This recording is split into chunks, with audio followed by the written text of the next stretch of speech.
all these years of Bobby Guns, how many years has it been? And just what keeps you going when you think about season after season? Man, 34 years of this, and I never know if I'm going to do another season or not. And so it's anxiety, but at the same time, I'm feeling that I know that I'm coming back to do it again.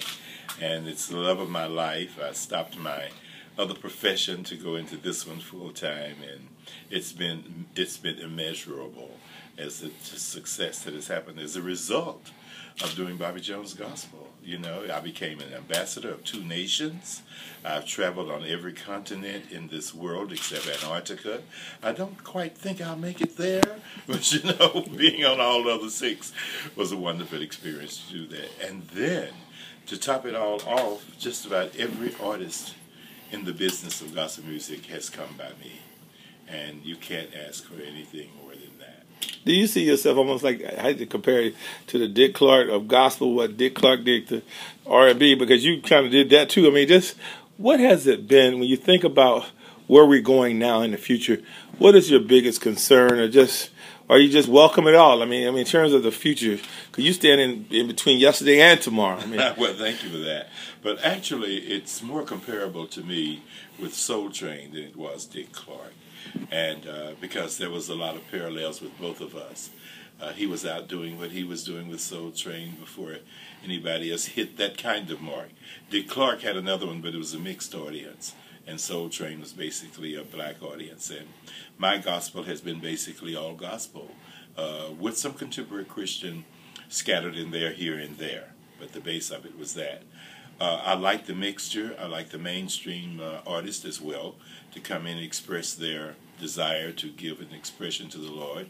And it's been a unique experience, and I love having those mainstream artists to do that, because many times they're judged as well. You know, Christians are so quick to judge everything needlessly, because it's not intelligent, first of all, and it's not Christ-like either.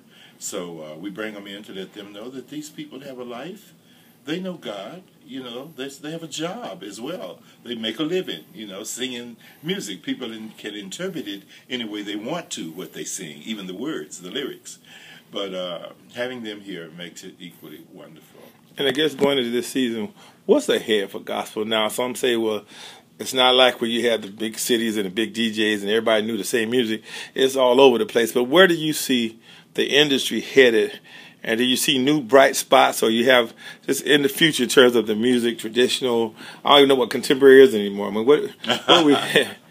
Well, you know, you can't put any kind of perimeters around what we do, because that's not decided by us. This is not like mainstream music. Man decides where they're going and how they're going, and how they're going to be supported and accepted. But we can't do that. We have to be led by God. So where he takes us is where we go. The old song said, where he leads me, I will follow. That's really the truism of it all. And any artist who steps out to try to go beyond that and become themselves, directing their future, they're going to make a big mistake. You talk about where he leads, I will follow. I always remember Albertina Walker, Dorothy Norwood, Cleveland. You've been with all of them. Do you ever instruct the new artists to, hey, don't forget what they did back in the day, because you need some of that history to go forward? And many of them don't know the history, unfortunately. They're too young, and nobody has spoken to them about it.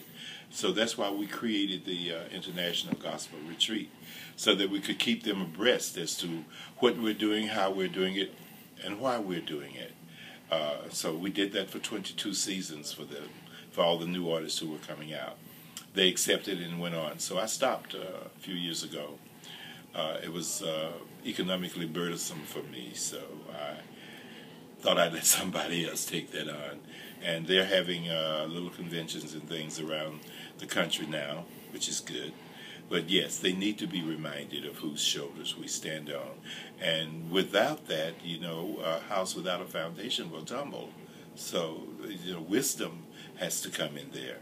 And I try to utilize the educational experiences I've had to pass it on to those younger ones, because, you know, again, God directed me, not with just one degree that went to the doctoral level, but 3. And the time that was spent to that, to study the spiritual aspect of it and the other components of how we work with interpersonal relationships, has helped me to pass that on. So the final 2 words, like James Cleveland, no way is tired, are you? Nah, I can't get tired. He'll let me know when it's time. And I think he keeps me. I don't know how I look, but people say I do look young. So let's go with what they say. Thank you, Dr. I know my body is still working properly. So as long as that happens, we'll be fine.